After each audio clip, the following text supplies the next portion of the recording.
वो जिसने अपने दिल पर जख्म खाए हों, वो इस जख्म से क्या घबराएगा। पिए हों जिसने खून के आंसू, वो भला इस खून से क्या मर जाएगा। हाँ मेरे बहादुर सिपाहियों, मैं उस समय गोरखपुर जंगल की आर्मी का एक कमांडर था। मेरी एक बेटी थी। आज से 11 महीने 14 दिन पहले की बात है। मैं उसे गोरखपुर जंगल की सीमा से बाहर बीच समंदर में घुमाने लेकर गया था। समंदर के बीच घूमते हुए मेरी बेटी को दूर समंदर के बीच एक टापू दिखाई दिया। पिताजी वो देखो, मुझे वहाँ एक टापू नजर आ रहा है। जब मैंने अपनी दूरबीन से देखा तो मुझे समंदर के बीच एक अनजान टापू दिखाई दिया। मैंने अपने कप्तान से कहकर जहाज को टापू के पास ले जाने को कहा। टापू के पास पहुंचते ही हमें वहां किनारे पर खून से लथपथ एक गाय की लाश दिखाई दी। वो गाय मर चुकी थी। तब मुझे वहां ताल में कुछ काला लगा। कप्तान, तुम डॉली को लेकर जहाज पर जाओ, मैं इस जंगल में जाकर देखता हूँ। वो जंगल बहुत ही घना था। थोड़ा आगे चलने पर घनी झाड़ियों के बीच मुझे कुछ आवाजें सुनाई देने लगी। मैंने उन झाड़ियों के पीछे कुछ ऐसा देखा जिसे देखकर मैं दंग रह गया। उन घनी झाड़ियों के पीछे किसी ने गरीब मासूम जानवरों को कैद किया हुआ था, जिसने उन मासूम जानवरों को वहां बंदी बनाया था। वो डोंगरीला नाम के एक टापू पर राज करने वाला बादशाह बाग था। महाराज, इस टापू को खोजकर आपने बहुत अच्छा काम किया। अब हमारे लिए आसपास के दूर देशों से इन जानवरों को लाकर व्यापार करने में बहुत आसानी होगी। चीता, इन सभी जानवरों को आज ही एक्सपोर्ट कर दो, और अगर इनमें से कोई भी जानवर जाने में आनाकानी करे तो उसे वहीं मार देना। इनमें से हर एक जानवर हमारे लिए बहुत कीमती है। विदेशी बाजारों में इनकी अच्छी कीमत मिलेगी। मैं झाड़ियों के पीछे छिपकर ये सब देख रहा था। मासूम जानवरों पर अत्याचार होते देख मैं अपनी जान हथेली पर रखकर पाशा के सामने जाकर खड़ा हो गया। पाशा, बंद करो अपना इन मासूम जानवरों को बेचने वाला कारोबार। आखिर अत्याचार की भी एक हद होती है। इन मासूम जानवरों ने तेरा क्या बिगाड़ा है?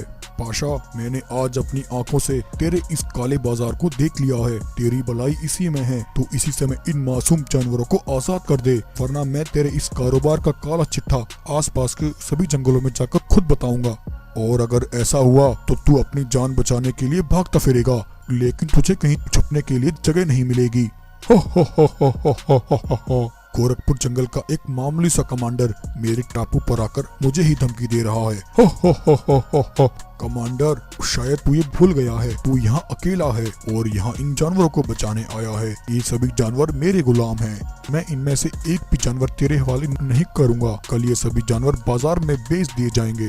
एक गलती तो तूने यहाँ अकेले आकर कर दी है, और दूसरी तू मेरे सामने खड़ा होकर मुझे ही धमकी दे रहा है। आज मैं भी देखता हूँ तू मेरे सामने इन जानवरों को यहाँ से बचाकर कैसे ले जा सकता है। ये सुनकर कमांडर बलवीर सिंह पाशा पर एक जोरदार हमला करता है और पाशा को जमीन पर गिरा देता है। ये देखकर पाशा के सिपाही उसे बचाने आते हैं। रुक जाओ सब के सब वहीं। अगर तुम में से किसी ने भी मेरे पास आने की कोशिश की तो अपने एक ही वार से इस पाशा की गर्दन को तोड़ दूंगा। पाशा, अपने सिपाहियों को पीछे हटने के लिए बोल, वरना अभी तेरी गर्दन तेरे धड़ से अलग हो जाएगी। सिपाहियों, पीछे हो जाओ। बलवीर सिंह पाशा के सिपाहियों से कहकर जानवरों को आजाद करा लेता है। तुम सभी मेरी बात ध्यान से सुनो। इस टापू के किनारे मेरा जहाज खड़ा है। तुम सब जाकर जहाज में बैठ जाओ। देर मत करो, जल्दी यहाँ से भाग जाओ। तब सभी जानवर वहाँ से भागकर बलवीर सिंह के जहाज में जाकर बैठ जाते हैं, और उधर बलवीर सिंह पाशा को घसीटता हुआ अपने जहाज तक लाता है। पाशा के सिपाही भी उसका पीछा करते हुए इसके साथ आ रहे थे। कैप्टन, तुम डॉली और सभी जानवरों को लेकर यहाँ से निकल जाओ। मैं दूसरे जहाज लेकर यहाँ से निकल आऊंगा। बलवीर का सिपाही सभी जानवरों को लेकर वहाँ से निकल जाता है। मौका देखकर बलवीर पाशा को छोड़कर वहाँ से भागने लगता है। लेकिन ये क्या, बलवीर सिंह की बेटी डॉली दुश्मनों की कैद में थी। हो। बलवीर सिंह, मैंने तो पहले ही कहा था, ने यहाँ आकर बहुत बड़ी गलती की है। आज तूने उन जानवरों को यहाँ से निकालकर मेरा करोड़ों का नुकसान किया है। इसकी भरपाई अब तुझे ही करनी पड़ेगी। कमांडर, अब से तेरी ये बेटी डोंगरीला में मेरी कैद में रहेगी। तुझे अपनी ताकत पर बहुत घमंड है। आज के बाद तू उस लायक नहीं रहेगा। तब उस जालिम पाशा ने अपने सिपाहियों से कहकर मेरी एक टांग कटवा दी। कमांडर बलवीर, अगर तू एक सच्चा देशभक्त है तो अपनी बेटी को बचा कर ले जाना। पाशा और उसके सिपाही मुझे अधमरी हालत में वहीं छोड़कर मेरी बेटी को लेकर भाग निकले। और आज भी मेरी मासूम बेटी उस शैतान की कैद में है। उस पाशा ने हर तरफ अपने सिपाहियों का जाल बिछाया हुआ है। उसका सामना करने के लिए हमें एक बड़ी सेना की जरूरत है। महाराज, आज आपकी कहानी सुनकर हमारे अंदर का भी देशभक्त जाग गया है। आपकी इस लड़ाई में हम भी आपके साथ हैं। इस लड़ाई में चाहे हमारी जान ही क्यों न चली जाए तो भी हमें कोई फिक्र नहीं है। कमांडर बलवीर सिंह अपनी इस लड़ाई के लिए एक बड़ी सेना तैयार करता है और अपनी सेना को जहाजों में लेकर समुद्र के बीच उस सुनसान टापू डोंगरीला पहुंचता है। बलवीर सिंह के कुछ सिपाही डोंगरीला पर आसमानी हमला करते हैं और बाकी सिपाही कमांडर बलवीर के साथ उसकी सिपाही पाशा और उसके सिपाहियों से जमीनी लड़ाई लड़ते हैं। बलवीर के सिपाही डोंगरीला में तैनात पाशा के सारे लड़ाकों को एक एक करके मार डालते हैं। पाशा अपने सामने कमांडर बलवीर सिंह को देखकर हैरान हो जाता है। अपने सामने अपने ही सिपाहियों की लाशों के ढेर देखकर पाशा के होश उड़ जाते हैं। वो अपनी जान बचाने के लिए वहां से भागने लगता है, लेकिन बलवीर के सिपाही पाशा को चारों तरफ से घेर लेते हैं और सभी पाशा पर एक साथ हमलावर हो जाते हैं। बलवीर सिंह के सिपाही पाशा पर हमला करके उसकी जीवन लीला वही समाप्त कर देते हैं और आज इस तरह कमांडर बलवीर सिंह पाशा और उसके सारे साम्राज्य को खत्म करके अपनी बेटी डॉली को उसकी कैद से आजाद करा लेता है। और प्यारे दोस्तों, इस कहानी का अंत भी यही होता है। अगर आपको ये स्टोरी अच्छी लगी हो तो वीडियो को लाइक करें, शेयर करें और ऐसे ही मजेदार कहानियां देखने के लिए हमारे चैनल को सब्सक्राइब करें। कुछ बाघ और उनके साथ कुछ बाघ मानव सिपाही घाटी में बड़ी तेजी से भाग रहे थे, क्योंकि उन सभी को अपनी मौत अपने सामने नजर आ रही थी। विशाल टैंक लेकर एक सफेद शेरनी तूफान की तरह मौत बनकर उन बाघ मानवों के पीछे पड़ी थी। मैं आज किसी को नहीं छोड़ूंगी, हर जालिम को मिटा दूंगी। परसों से बदले की जो आग मेरे सीने में जल रही है, आज तुम सबको तबाह करके वो बदला पूरा करूंगी। सफेद शेरनी उन बाघ मानव सिपाहियों पर तोप के कई गोले दागती है और उन सभी के टुकड़े टुकड़े कर देती है। आखिर ये बहादुर सफेद शेरनी कौन है जो आज इन बाघ मानवों पर कहर बनकर टूटी है और वह किस बदले को पूरा करने की बात कर रही थी? चलिए इस कहानी को शुरू से समझते हैं। आज से 10 वर्ष पहले ये सफेद शेरनी रामगढ़ जंगल में भानु शेरनी के नाम से जानी जाती थी। भानु के पिता महाराज चंद्रभान रामगढ़ जंगल की बागडोर संभालते थे। वो वहाँ के राजा थे। भानु चंद्रभान की इकलौती बेटी थी, जिसे उन्होंने बड़े लाड़ प्यार से पाल पोस कर बड़ा किया था। 10 दिन बाद रामगढ़ जंगल का राज्य संभालने के लिए वर्षों बाद फिर से जंगल में चुनाव होने जा रहा था, जिसमें पहले स्थान पर 5 वर्षों से राज कर रहे महाराज चंद्रभान थे और दूसरी तरफ उनके विरोध में रामगढ़ जंगल से कुछ किलोमीटर दूर रहने वाला बिशंबर बाघ था। बिशंबर कई सालों से रामगढ़ जंगल पर अपना कब्जा करने का सपना देख रहा था।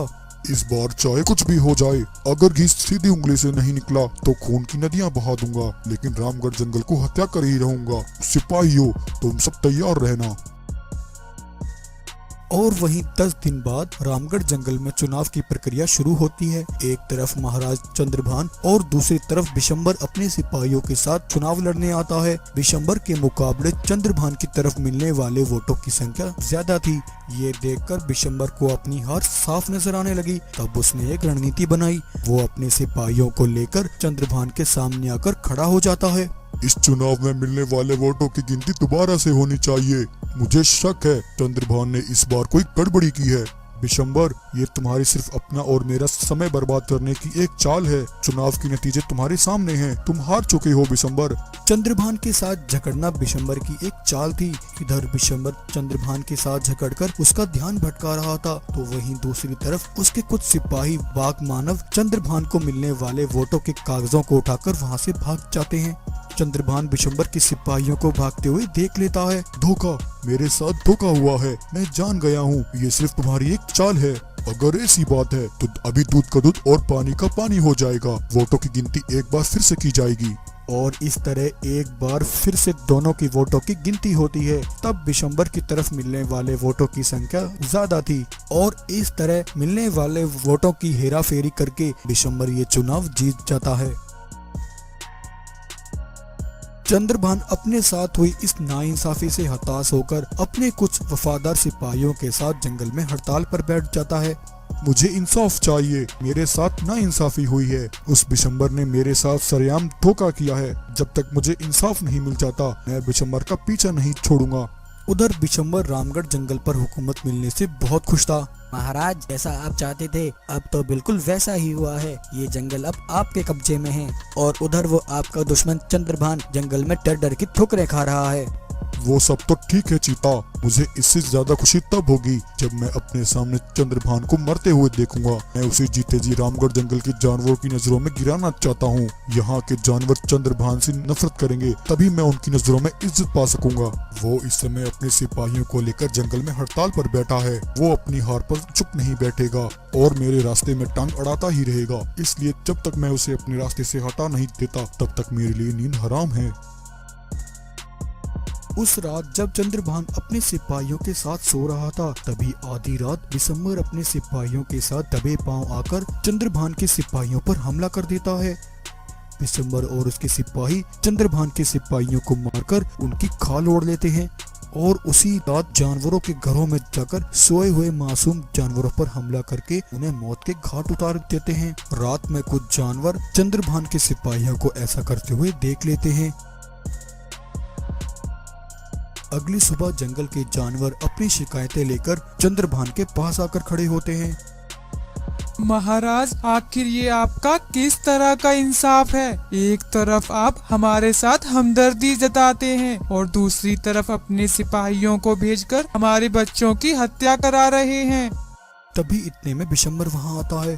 हाँ भाइयों, तुम बिल्कुल सही कह रहे हो। ये चंद्रभान अपनी हार का बदला मासूम जानवरों से ले रहा है। मेरा सामना करने की तो इसकी हिम्मत नहीं है, इसलिए जानवरों के मासूम बच्चों को मारकर ये अपने वफादार सिपाहियों का पेट भर रहा है। और कल रात इसी की सिपाहियों ने कई मासूम जानवरों को मौत के घाट उतार दिया। ये गद्दार और धोखेबाज है, इसे इसकी सजा जरूर मिलनी चाहिए। हाँ हाँ भाइयों, ये गद्दार है, इस गद्दार को सजा मिलनी ही चाहिए। इससे पहले चंद्रभान अपनी सफाई में कुछ कहता, बिशंबर और उसके सिपाही चंद्रभान पर हमला करके उसे बुरी तरह घायल कर देते हैं।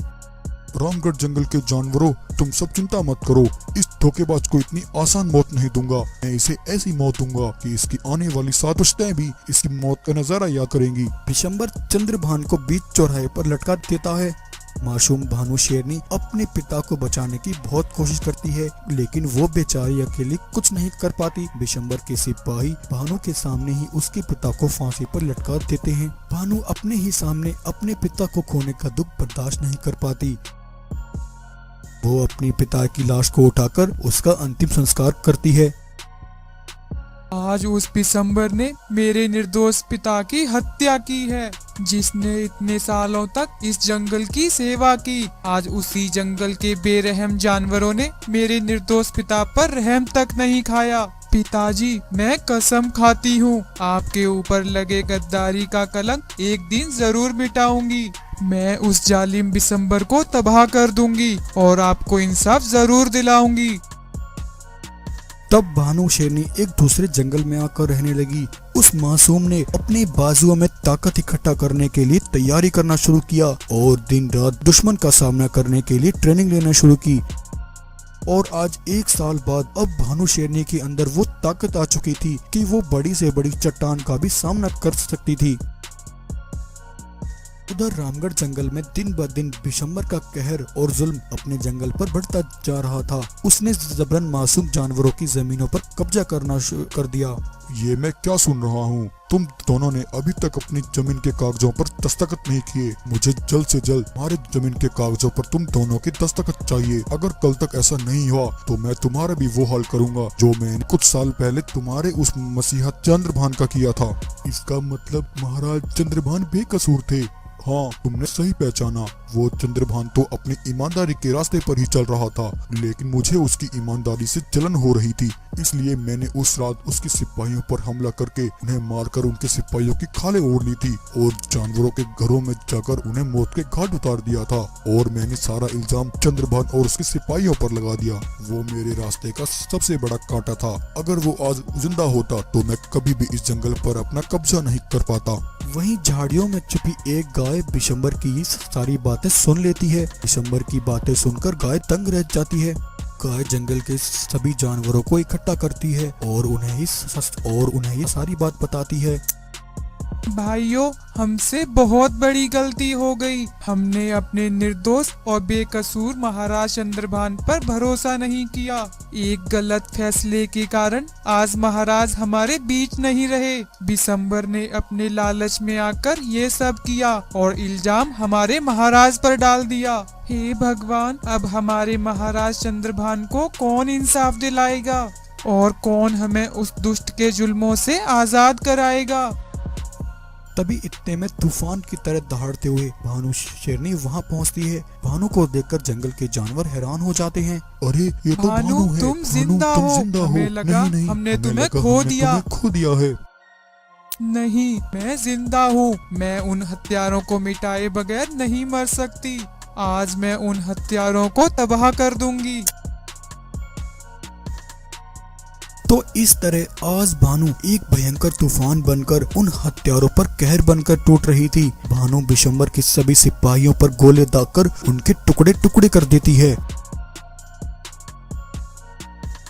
ये देखकर बिशंबर के पैरों तले जमीन खिसक जाती है और वो अपनी जान बचाने के लिए भागने लगता है। लेकिन भानु ने तो अपने पिता के हत्यारों को मिटाने की कसम खाई थी। भानु बिशंबर को रोककर उस पर जोरदार हमला करती है और अपने हमलों से बिशंबर को वहीं जान से मार देती है।